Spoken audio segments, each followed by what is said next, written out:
구원 이후의 여정, 이런 제목의 책이 있는데요. 저는 이 책에 나와 있는 이 부제, 이게 최근에 되게 저에게 큰 메시지를 가져다 준 것을 경험했습니다. 그래서 저는 여기 나와 있는 부제가 이겁니다. 과정적이고 지향적인 존재로서의 그리스도인. 이걸 제가 옮겨 적어 놓고는 이 정말 너무 전곡을 찌르는 그런 말이다. 과정적이고 지향적인 존재로서의 그리스도인. 그래서 이걸 가지고 묵상하는 시간을 가졌는데요. 예수 믿는 우리는 첫째, 과정적인 존재입니다. 그리고 둘째, 지향적인 존재라는 사실입니다. 이게 뭘 뜻하느냐? 이 과정적인 존재라는 것은 한마디로 아직도 미완성이라는 뜻입니다. 성장해가는 과정에 있다는 겁니다. 제가 중고등부 아이들 지도할 때 종종 설교할 때 따라해봐. 나는 공사 중입니다. 따라해. 그리고 이거 집에 가서 엄마 아빠한테 꼭 좀 전해드려. 이런 이야기들을 여러 번 했었습니다. 사실 이건 우리 어른도 마찬가지입니다. 아직 완성되지 않은 이 과정적인 존재로서의 나와 주변 사람을 이해하지 못하다 보니까 많은 오해가 유발되는 거 아닙니까? 자기 스스로에 대해서는 자꾸 실망이 와요. 아니, 예수 믿는다는데 내가 왜 이 모양인가? 나는 왜 이것밖에 되지 않는가? 그 과정적인 나는 아직 공사 중입니다, 이걸 몰라서 그런 거예요. 그런가 하면은 타인들에 대해서도 자꾸 실망하고 그래서 비판하는 거, 이거 오해에서 비롯되는 거예요. 아니, 교회 갔더니 이거 이상한 사람 왜 이렇게 많아? 왜 이렇게 많냐고요? 여러분, 교회는요 공사 중인 사람들이 모이는 겁니다. 완성된 사람들이 모이는 곳이 아닙니다. 그런가 하면은 또 하나가 뭐라 그랬습니까? 지향적인 존재. 예수 믿는 우리는 지향적인 존재. 무슨 뜻입니까? 목표가 있다는 겁니다. 아직은 도달하지 않은, 그래서 여전히 지향하는 목표를 향해 끊임없이 나아가는 삶, 이게 그리스도인들의 삶입니다. 왜 성경이 그냥 요약본으로 딱딱딱 나가지 않고 이렇게 장황하게, 그 아브라함 이야기도 뭐 간단한 거 아닙니까? 갈대아 우르에 있을 때 하나님이 가나안으로 가라고 명하셨고 가나안으로 갔다. 그러면 되는 걸 뭐 가나안에 갔다가 애굽으로 갔다가 거기서 또 실패하고 돌아오고, 이 복잡한 이야기들을 다 언급하는 이유는요, 우리 하나님은 과정적이고 지향적인 존재로 우리를 보신다는 거예요. 그래서 우리 하나님의 이런 관점으로 보면은 성경이 왜 이렇게 스토리로 구성이 되어 있는가를 금방 이해하실 겁니다. 하나님은 결국은 아브라함이 그것을 이루어냈다, 이 결과도 중요하지만 하나님의 관점으로는 그 과정도 중요하다는 겁니다. 그렇기 때문에요, 세상 사람들이 이런 이야기들 잘 하잖아요. 개같이 벌어도 짐승같이 벌어도 개같이 벌어도 정성처럼 쓰면 된다. 뭐로 가나 서울만 가면 된다, 이런 결과지향적인 이야기들을 많이 하는데요, 믿는 우리는 그런 얘기하면 안 됩니다. 아무리 정성처럼 쓴다 하더라도 개같이 벌면 안 됩니다. 왜? 하나님은 결과도 중요하게 생각하시지만 과정도 중요하게 생각하시거든요. 그래서 저는 대학교 다닐 때 크리스천으로서 제 마음에서 독배가 든 게 하나 있습니다. 성경을 읽기 위해 촛대를 훔쳐서는 안 된다. 아무리 그 성경을 읽는 결과가 좋잖아요. 근데 촛대를 훔치는 건 잘못됐지만 결과적으로 그래서 성경을 읽게 됐잖아요. 결과만 중요하게 보시는 게 아니라 과정도 중요하게 보시는 하나님 관점으로는 그거 틀린 이야기예요. 그런가 하면은 여러분이 과정적이고 지향적인 존재로서의 그리스도인, 이 사실을 우리가 자각하게 된다면 지금 현재 내가 얼마나 성숙한가, 이것도 중요하지만 나는 이 성숙을 향해 날마다 나아가고 있는 존재인가, 이게 더 중요하다는 겁니다. 간혹 교육자들을 우리가 이제 많이 모집을 하다가 보니까요, 딱 보기에 너무나 잘 갖춘 교육자가 있습니다. 두말할 것도 없이 심사하는 모든 교육자들이 이분은 모셔야 된다. 그런데요, 이게 조금 애매한 경우가 있습니다. 그래서 처음에는 이게 좀 아닌 것 같다, 그래서 이제 또 제외를 시켰다가 그렇게 곡절 끝에 이제 합류하게 된 교육자가 있습니다. 누군지 궁금하시죠? 절대 안 밝히죠. 이 말씀 왜 드리는가 하면은요, 후자 경우, 그러니까 이분을 이게 쓸까 말까, 써야 되나 말아야 되나, 처음에는 조금 약한 부분이 있었는데 1년이 지나고 2년이 지나면서 너무나 성숙하게 연걸어가는 교역자가 있거든요. 그래서 맨 처음에 이분은 무조건 우리가 청빙해야 된다는 그 사람보다도 더 하나님 앞에서 신실하게 성장하는 그런 경우들이 종종 있습니다. 종종 있는 것보다 훨씬 많이 있습니다. 이게 얼마나 우리들에게 기쁨이 되고 보람이 되는지 알 수가 없습니다. 왜? 하나님은 우리를 어떻게 보신다고요? 과정적이고 지향적인 존재로 우리를 보고 계시기 때문입니다. 저는 오늘 본문에 나와 있는 아브라함을 이런 관점으로 살펴볼 수 있다고 생각을 합니다. 지금까지의 이 아브라함의 삶을 되돌아보면은 아브라함이야말로 정말 과정적이고 그러면서도 지향적인 대표적인 인물이라 할 수 있습니다. 여러분 이미 다 배우셨잖아요. 창세기 12장에 보면은요, 가나안에 처음 도착했던 아브라함은 미숙하게 짝이 없는 사람입니다. 갈대아 우르에서 하나님께서 그를 부르셨는데 도중에 하란이라는 도시에 하차해 버린 게 이게 아브라함이에요. 이게 그냥 여러 가지로 미숙하고 부족했던 사람. 그래서 창세기 12장에 보면은 하나님이 허락하신 가나안 땅에 기근이 들어서 먹을 게 없으니까 하나님 앞에 그 문제를 가지고 의뢰하고 하나님 뜻을 구해야 되는데 그 어리석은 자기 판단으로 그냥 애굽에 내려가 버리잖아요. 그리고는 거기 가가지고도 얼마나 미숙합니까? 이렇게 비겁한 남편이 또 있습니까? 자기 살자고 아내 보고 너 내 누이라 그래라. 이렇게 미숙했던 게 12장에 나오는 아브라함의 모습인데요, 그런 연단의 과정을 잘 거치고 13장으로 가서 아브라함이 얼마나 성숙해집니까? 대인관계에 있어가지고 조카 롯과 이별하는 과정에서 우리 서로 다투지 말자, 네가 좌하면 나는 우하고 네가 우하면 나는 좌하리라, 이런 성숙한 양보의 정신을 발휘하는 게 13장에서의 아브라함의 모습입니다. 그리고 오늘 13장, 14장으로 와서 이따가 제가 다 설명드리겠지만 13장에서보다 또 더 성큼, 더 많이 성숙해진 아브라함을 발견할 수가 있거든요. 비록 처음에는 미숙하고 연약한 모습을 가졌다 할지라도 그 과정적이고 또 지향적인 존재로서 목표를 향하여 또 성숙을 향하여 한 걸음 한 걸음 나아가는 그 모습, 이게 아브라함의 진면목이라는 겁니다. 여기에 반해가지고 지금 의도적으로 대비하면 묘사가 된다고 생각하는데요, 지금 성경이 아브라함과 조카 롯을 계속 대비하면서 나가고 있는 거 아닙니까? 너무나 아브라함과 대조되는 인물이 롯이에요. 롯의 비극은요, 그가 미숙한 모습으로 출발한 데 있지 않습니다. 그건 아브라함도 똑같습니다.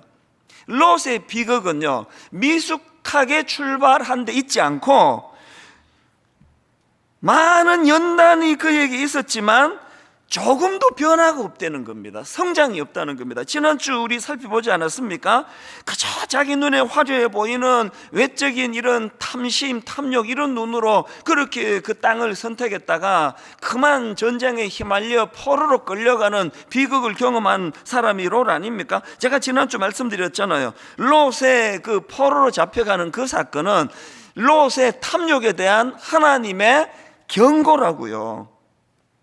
그렇게 포로로 끌려갔다가 아브라함의 도움으로 구사일생으로 그렇게 건짐을 받았으면 어떻게 해야 되는 겁니까? 정신 차려야 되는 거 아닙니까? 그런데 그 롯의 비극은요, 정신을 차리지 않습니다. 달라진 게 하나도 없습니다.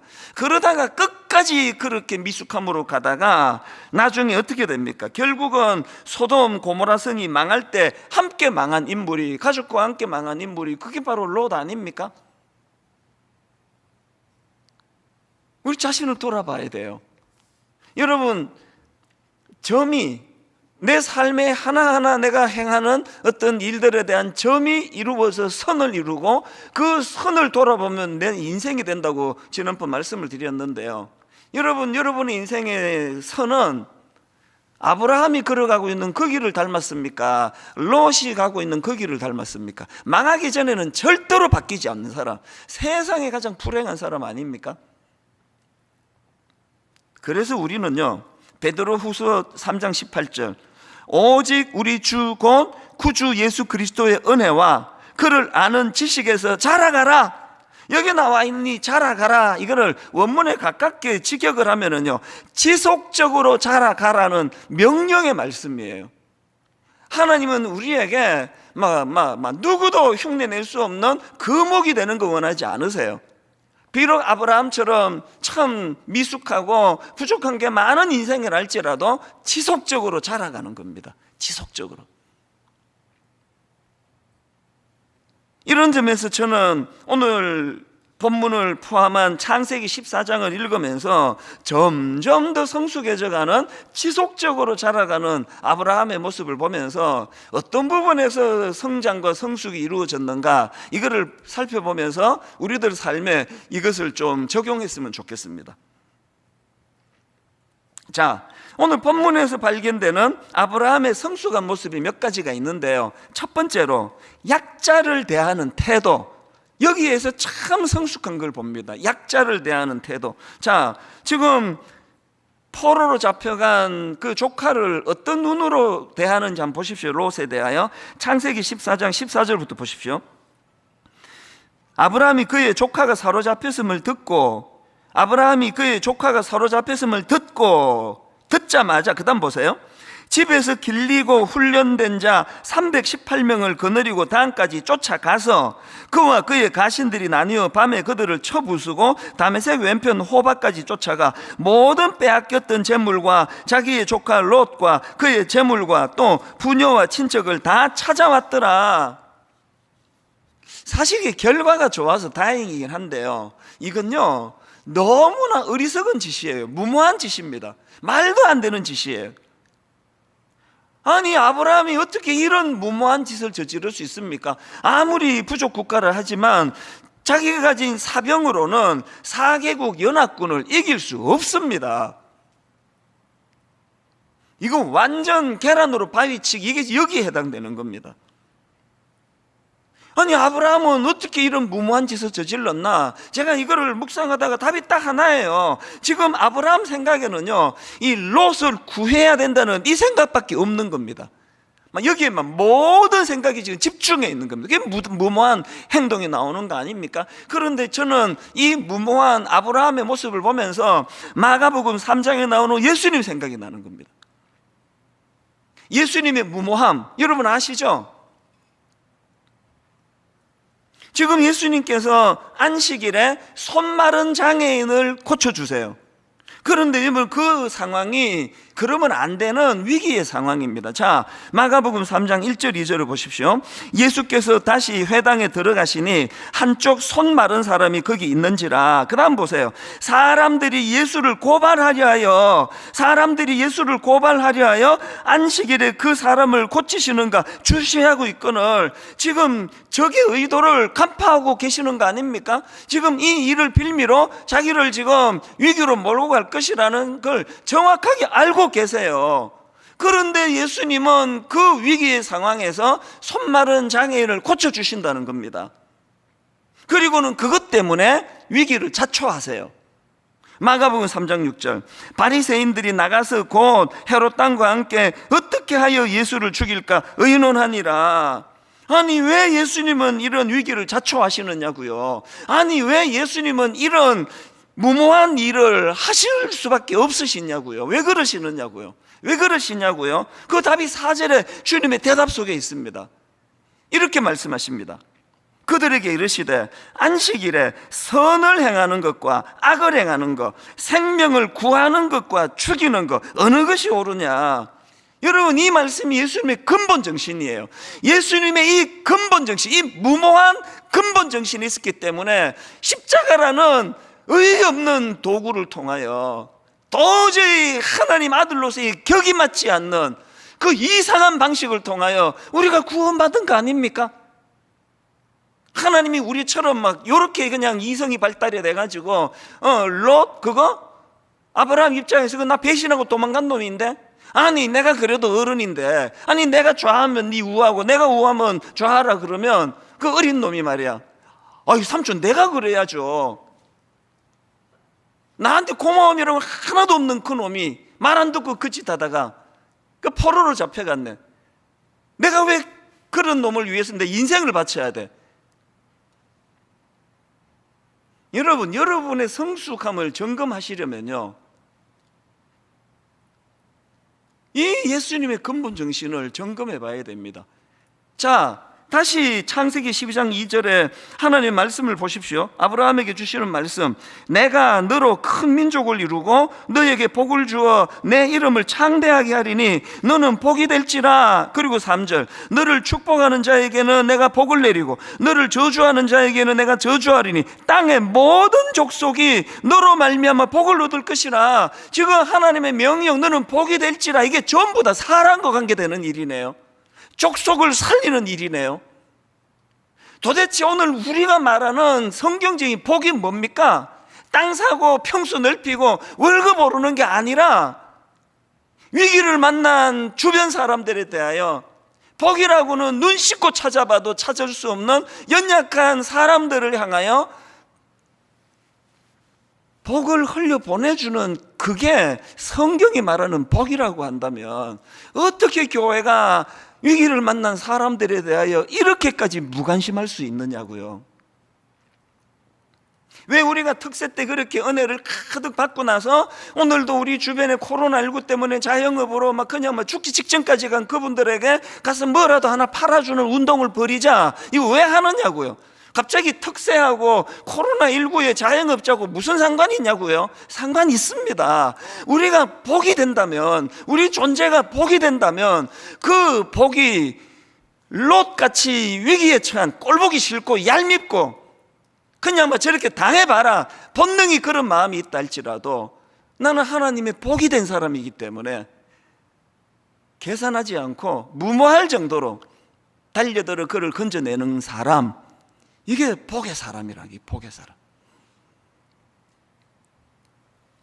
마침 제가 이런 말씀을 준비하는데요, 지난주 월요일 날 인간극장을 월요일마다 이제 스타트할 때 이제 1편을 가끔씩 보는데요, 잘 보지도 않아요. 근데 우연히 월요일 날 그 인간극장을 봤더니 고구마 농사하는 분이 나왔습니다.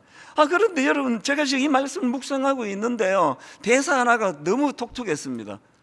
이제 고구마 농사하시는 이분이 이제 밭을 정리하면서 막 엄청나게 그 뻗어나가 있는 칡뿌리라 그러나 칡넝쿨, 이 칡넝쿨을 그 농사하시는, 고구마 농사하시는 분이 뽑으면서 하는 말이 너무 인상적이었습니다. 뭐라고 말하는가 하니까 그 칡넝쿨을 뽑으면서 하시는 말씀이, 이 칡넝쿨은 자기만 위하는 놈이에요.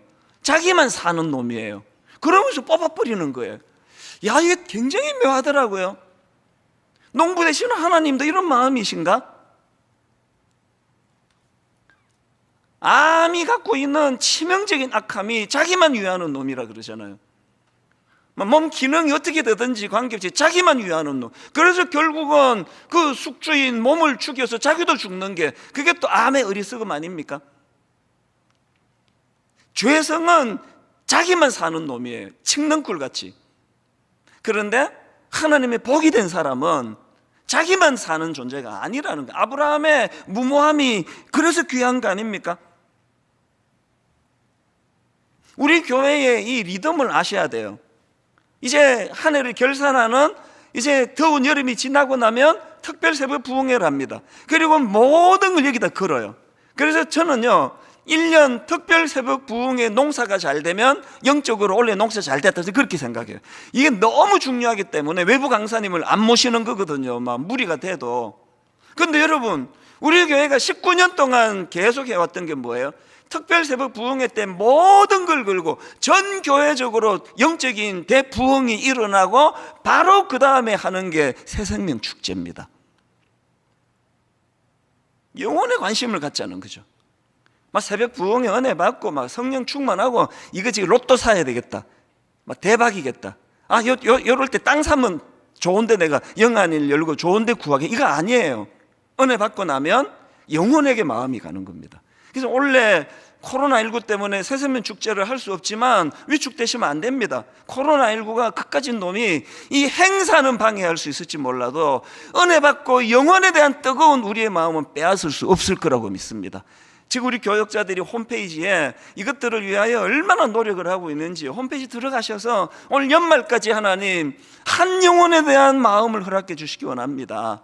그런가 하면은 야고보서 1장 27절에서 하나님이 정의하시는 경건의 그 정의 다 아시죠? 하나님 아버지 앞에서 정결하고 더러움이 없는 경건은 곧 고아와 과부를 그 환난 중에 돌보고 그 다음 나오는 자기를 지켜 새 속에 물들지 않는 그것도 경건이지만 오늘도 아브라함처럼 위기를 만난 롯을 향한 그 간절한 그 마음을 가지고 있는 이게 아브라함이 지금 경건한 상태라는 겁니다. 이게 첫 번째. 그런가 하면 두 번째로 아브라함이 보여준 성숙의 모습이 뭐냐? 품위와 명예를 소중히 여기는 태도. 이게 그의 성숙의 모습입니다.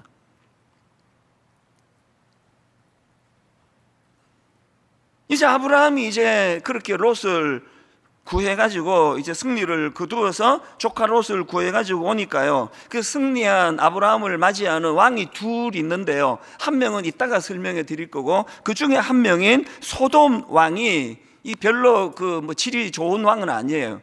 이 소돔 왕이 아브라함에게 제안을 합니다. 본문 21절. 소돔 왕이 아브라함에게 이르되 사람은 내게 보내고 물품은 네가 가지라. 이런 거래를 제안을 하거든요.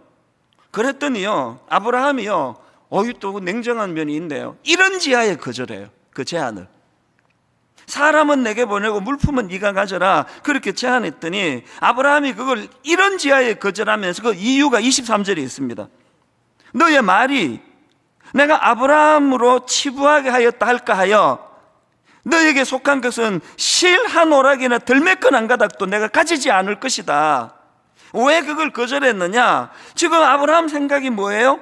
내가 이제 하나님 믿는 내가 부패하고 타락한 소돔 왕 덕분에 내가 부자가 됐다고 하는 이런 수치스러운 이야기는 듣고 싶지 않다. 그 이야기를 하는 거거든요. 그래서 여러분, 그 거절하면서 바로 22절에 아브라함이 이렇게 이야기합니다. 아브라함이 소돔 왕에게 이르되 천지의 주제시요 지극히 높으신 하나님 여호와께 내가 손을 들어 맹세하노니. 아브라함의 자존심이 뭡니까? 내가 천지의 주제이신 하나님을 내가 믿는 사람인데, 그 여호와 하나님의 지시를 따르는 사람인데, 이렇게 타락하고 부패한 소돔 왕 너하고 거래하고 싶지 않다. 이게 아브라함의 그 품위와 명예를 존중하는 태도 아닙니까? 한국교회가 또 제가 성도님들이 되찾아야 되는 게 이 그리스도인으로서의 자존심 아닙니까? 어떻게 여러분 그 타락한 사람들과 거래하면서 그들과 더불어 그렇게 거짓말을 밥 먹듯이 하고 사람 속이는 일을 그렇게 쉽게 하신다면 그거는 정말 진지하게 돌아보셔야 될 것 같습니다. 우리가 지켜야 되는 건 그리스도인으로서의 자존심입니다. 오래전인데요, 그 제가 30대 때를 돌아보면 진짜 미숙했던 것 같아요. 뭐 이게 욱하는 성격이 이게 1년에 몇 번씩, 그래서 거의 멱살잡이 직전까지 가고 그런 적들도 몇 번이나 기억이 나거든요. 한 번도 그런 고비가 있었습니다. 그게 뭔지 구체적으로 기억이 안 나는데 그 주차 문제였던 것 같아요. 그 빌라에 사시는 모든 분들이 겪는 어려움이 이게 주차 문제 아닙니까? 그래서 이제 굉장히 아주 그 얌체 같았던 내 입장에서 기억은 잘 안 나지만, 그래서 이제 어느 날 내가 폭발을 한 겁니다. 감정이. 그래서 이제 이게 욱하는 게 이제 폭발을 하니까 이게 뭐 문제가 생기겠죠. 그래서 이제 내가 씩씩거리면서 가다가 딱 떠올려준 게 하나 있는데, 참, 나 목사지. 그 이후에 아무 일도 없었습니다. 나 목사지. 여러분, 지금 아브라함이 갖고 있는 성숙함은요, 그까지 저질 것들이 무슨 제안을 하든지 간에 네 때문에 내가 부를 이루었다, 이따위 소리 듣고 싶지 않아. 내가 상대하는 건 너 같은 저질이 아니야. 나는 천지를 주관하시는 여호와 하나님을 상대하는 사람이야. 이게 품위 아닙니까? 품위. 오늘 한국교회가 숫자가 주는 것도 위기지만요, 한국교회의 목사님들한테, 전사님들한테, 한국교회의 권사님들한테, 장로님들한테 이 품위가 회복되기를 바랍니다. 왜 그래? 내가 이래도 내가 장로인데. 저는 분당 우리 교회 장로님들 정말 이런 그리스도인으로서 품위가 있으신 것 때문에 얼마나 자랑스러운지 모릅니다. 그 야곱의 형 에서, 그 동생 탓할 거 없습니다.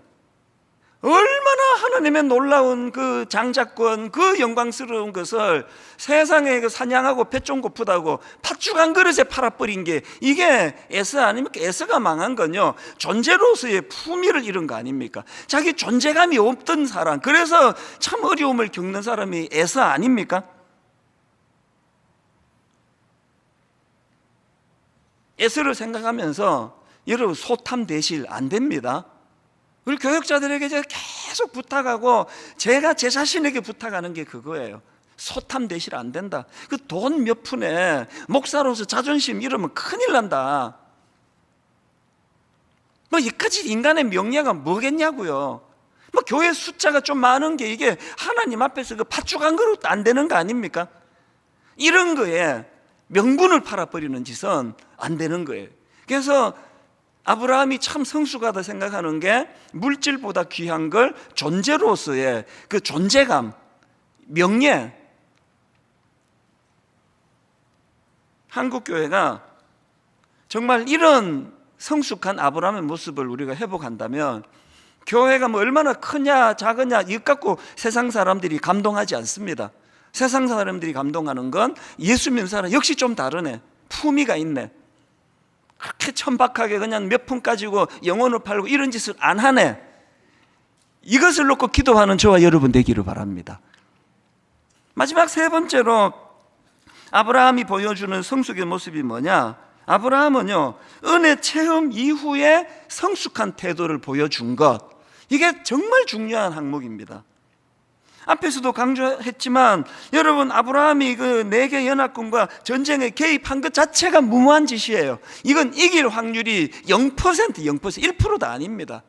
절대로 이길 수 없는 전쟁을 하나님의 은혜로 그렇게 기적적으로, 만약에 아브라함이요, 내가 밤에 기습작전을 잘해가지고 이건 전쟁은 전략인데 내가 천재적인 전략을 발휘해서 이겼다, 이렇게 생각하면 아브라함은 바보 아닌 바보? 근데 아브라함은 바보 아니에요. 정확하게 하나님의 은혜로 알았습니다. 어떤 면에서 보면은요, 아브라함이 그렇게 무모한 전쟁에 그렇게 뛰어들 수 있었던 건요, 이전에 자기 삶 자체가 절망적인 상황, 그 아내를 누이라고 속였다가 덧나가지고 위기를 만나던 그 상황마다 하나님이 은혜로 자기를 이끌어 주셨다는 그 은혜에 대한 기억 때문에 그 전쟁에 참여할 수 있게 된 자신감을 줬을지도 모르겠다, 그렇게 생각할 수도 있는 거 아닙니까? 저는 여러분에게 진심으로 기도하며 정말 축복합니다. 아브라함처럼 삶의 고비고비마다, 삶의 순간순간마다 하나님의 은혜를 누리는 크리스천 되시기를 바랍니다. 예수 믿는데 은혜를 모른다, 이론으로는 아는데 나 한 번도 겪어본 적이 없다, 가장 불행한 크리스천입니다. 그리고 더 중요한 거, 정말 여러분이 기도하고 싶은 게 이거예요. 하나님 은혜 주실 때 이거 은혜를 은혜로 아는 영안, 실컷 은혜 주시면 내가 목회를 좀 잘하긴 잘하지, 이 천수 목사가 말이야, 그래도 목회는 내가 좀 감이 좀 있는 것 같아, 이러면은 이게 망하는 거예요. 은혜 주실 때 그걸 은혜로 알아야 되는 거 아니냐고요. 아브라함의 귀함이 이거라니까요. 자, 본문 한번 보십시오. 본문 18절, 살렘 왕 멜기세덱이 떡과 포도주를 가지고 나왔으니 그는 지극히 높으신 하나님의 제사장이었더라. 그리고 20절, 너희 대적을 너희의 손에 붙이신 지극히 높으신 하나님을 찬송할지로다. 멜기세덱이 이런 권면을 하니까 아브라함이 그 얻은 것에서 10분의 1을 멜기세덱에게 주었더라. 여기 나오는 멜기세덱은요, 왕인 동시에 제사장이라고 기록되어 있습니다. 아브라함이 지금 너희 대적을 너의 손에 붙이신 지극히 높으신 하나님을 찬송할지로다 하매, 아브라함이 그 얻은 것에서 10분의 1을 멜기세덱에게 주었더라. 이 아브라함의 행위 속에는 맞습니다, 이 모든 전쟁 승리의 과정은 100% 하나님의 은혜입니다. 이것에 대한 신앙 고백이 10분의 1을 드린 행위, 그렇게 설명이 되는 거 아닙니까? 여러분, 고비고비마다 내 인생에, 내 가족에게 하나님의 은혜가 개입되기를 원합니다. 이 기도와 동시에 무슨 기도해야 됩니까? 하나님이 은혜를 주실 때 은혜를 은혜로 아는 영안을 허락해 주시기를 원합니다. 우리가 그 귀한 땀의 결정체, 눈물의 결정체, 아끼지 않고 10분의 1을 구별하여 하나님께 드릴 수 있는 그 힘도 바로 이 은혜였다는, 은혜. 이게 은혜였습니다, 하나님.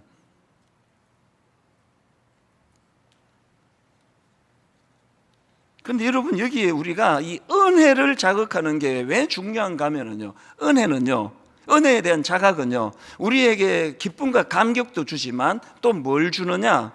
용기를 줘요.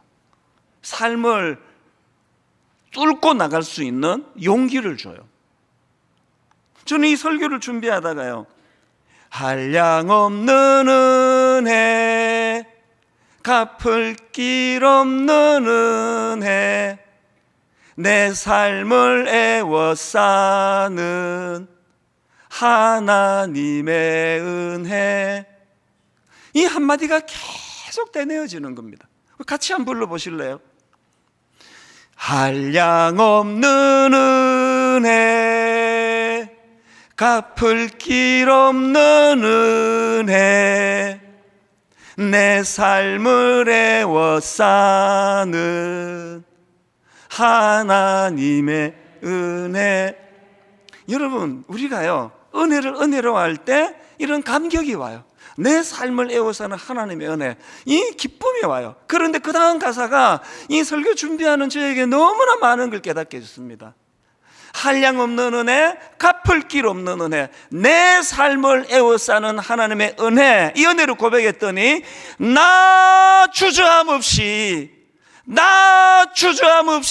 그 땅을 밟음도 나를 붙드시는 하나님의 은혜, 은혜에 대한 자각은요, 무거운 장애물을 뚫어낼 용기를 가져다 줘요. 힘을 가져다 줍니다. 저를 보시면 아시잖아요. 개척 초기에 그렇게 자신이 없어가지고 맨날 주중에 아무도 없는 이 컴컴한 창문도 없는 본당 가운데 자리에 앉아가지고 두려워서 참 울며 기도하던 저였는데, 여러분, 이 19년 목회하면서 점점 제가 담대해지는 거 다 보고 계시잖아요. 세상에 드림센터 입주한 지 6개월밖에 안 되는데 이게 하나님 뜻이라 생각하고 이거 사회에 환원하겠다고, 이거 어디서 나온 용기입니까? 그러다가 이 쫓겨날 짓을 제가 한 것 같은데요, 97% 성도들이 거기에 힘을 모아주시는 건 하나님의 은혜예요, 은혜. 1만 성도 파송운동, 이건 뭐 상상도 할 수 없는 무모한 짓 아닙니까? 무슨 이런 말도 안 되는 짓을 제가 할 수 있느냐고요. 은혜를 경험했거든요. 비록 우둔한 종이지만 하나님 앞에서 정직하고 진실하기만 하면 하나님은 이것을 반드시 이루어내신다, 용기가 생기더라고요. 오늘 여러분 난관에 부딪혀 계시는 분, 여러분 힘으로 뚫고 갈 힘이 없어 주저앉아 계시는 분, 이거 어떻게 뚫어내지? 그 고민도 하셔야 되지만 과거에 주셨던 하나님의 은혜를 떠올려 보시기를 바랍니다. 과거에 이거보다 더 어려울 때 하나님이 어떤 힘을 주셔가지고 이거 여기까지 오게 되었는가? 은혜는 우리에게 현실을 뚫어낼 용기를 준다는 사실, 이 사실을 기억하시기 바랍니다. 이사야 41장 10절, 두려워하지 말라, 내가 너와 함께함이라. 놀라지 말라, 나는 너의 하나님이 됨이라. 내가 너를 굳세게 하리라. 참으로 너를 도와주리라. 참으로 나의 의로운 오른손으로 너를 붙들리라. 어릴 때 이 말씀은 감동은 줬지만 용기는 저에게 주지 않았는데, 요즘에는 이 말씀이 저에게 감동도 주지만 용기를 주세요. 과연 그러하더라. 결론을 이렇게 맺기를 원합니다. 지금 29 예비 담임 목사님과 제가 어떻게 하면은 정말 이 시대에 필요한 아름다운 교회를 만들어 갈 것인가 고민하고 있는데요. 코로나19가 지금 이게 원래는 이제 12월 말에 29 교회로 나누기로 했는데 이제 우리 29 목사님들하고 같이 심사숙고하면서 연기하기로 했습니다. 지금 이렇게 어수선한 상태에서 교회가 스타트하는 것보다 이제 조금 미루는 게 좋겠다. 그래서 여건이 되면은 뭐 최대한 빨리 하겠지만 지금은 좀 연기하는 게 좋겠다. 그렇게 결정이 됐거든요. 그 과정에서 제가 29 목사님들한테 노래를 부르는 게 있습니다. 우리가 코로나19 때문에 이 하나님의 일에 차질을 빚었다 생각하지 말고 오히려 코로나19 덕분에 담임 목사님으로서 더 잘 준비될 기회를 얻었다. 합력하여 선을 이루시는 하나님 앞에 이 기회를 선용하자. 여러분, 저는 아까 말씀드렸잖아요. 과정적이고 지향적인 존재로서의 그리스도인. 아니, 이렇게 중요한 29 예비 담임 목사님을 청빙하는데 지금 이미 담임 목사로서 검증이 잘 된 분 29분을 모시지 않고 왜 부교역자 중에 이거를 모시기로 했느냐? 전에 말씀드렸죠. 우리 교회 잘 되자고 지금 담임 목사님 한 분을 빼갖고 오면은 그 교회는 어떻게 되느냐고요. 그래서 그렇게 할 수도 없을 뿐더러 더 중요한 건 저는 담임 목사 경험이 없는 부교역자들이라 할지라도 정말 하나님 앞에 중심이 반듯한 그 교역자들을 모신다면 성장 가능성. 왜? 과정적이고 지향적인 존재로서의 그리스도인이니까요. 그리고 여러분 지금 한 1년 됐나요? 저는 우리 29 목사님들의 그 성장해가는 모습을 보는 즐거움이요. 이제 이 29 목사님 1년 전, 6개월 전, 또 2달 전 지금 그들의 성장하는 모습을 보면서 너무너무 마음이 기쁩니다. 여러분을 보시는 하나님의 기쁨이 이러한 줄로 믿으시기를 바랍니다.